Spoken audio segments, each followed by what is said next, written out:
Tete Mildred varikuedza kusungisa Maitt kuUK since vakavaudza vakati haupindi muno muUK ukabuda uchifamba. Ukuwo ketina ari kupusha kuti zvifambe zvakadaro musikana asungwe.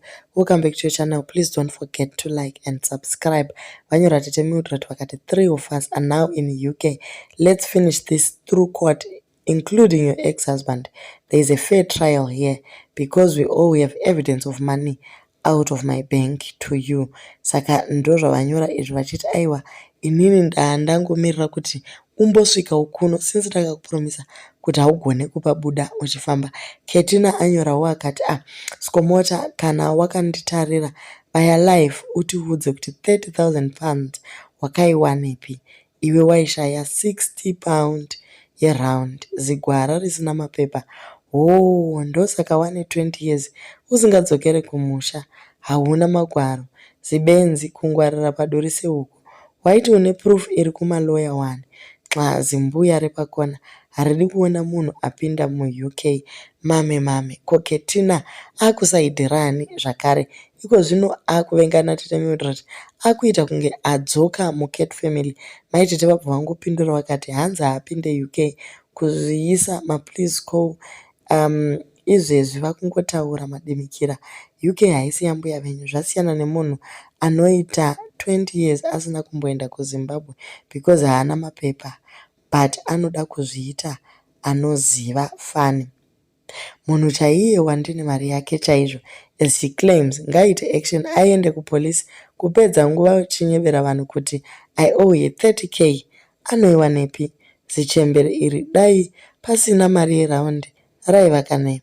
Nanhasi imba yacho haisati yapera because mari dzemaraundi dzairiponesa hapachina.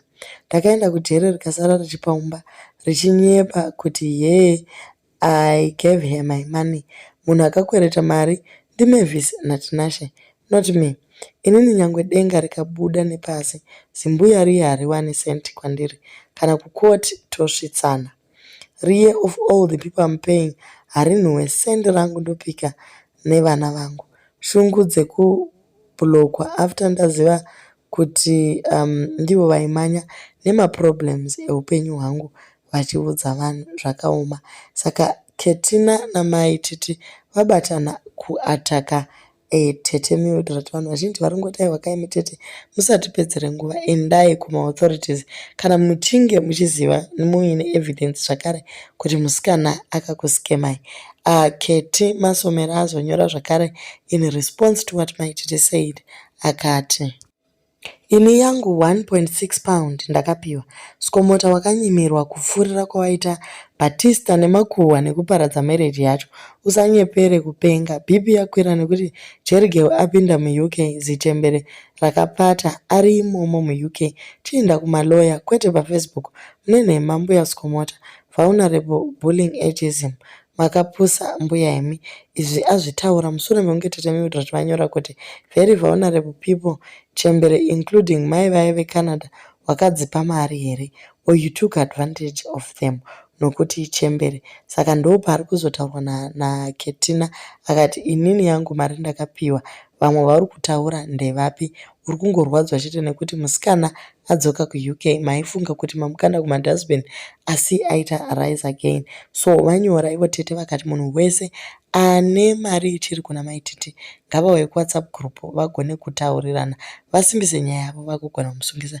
Change chingokupai zvizere kuti musikana azodii.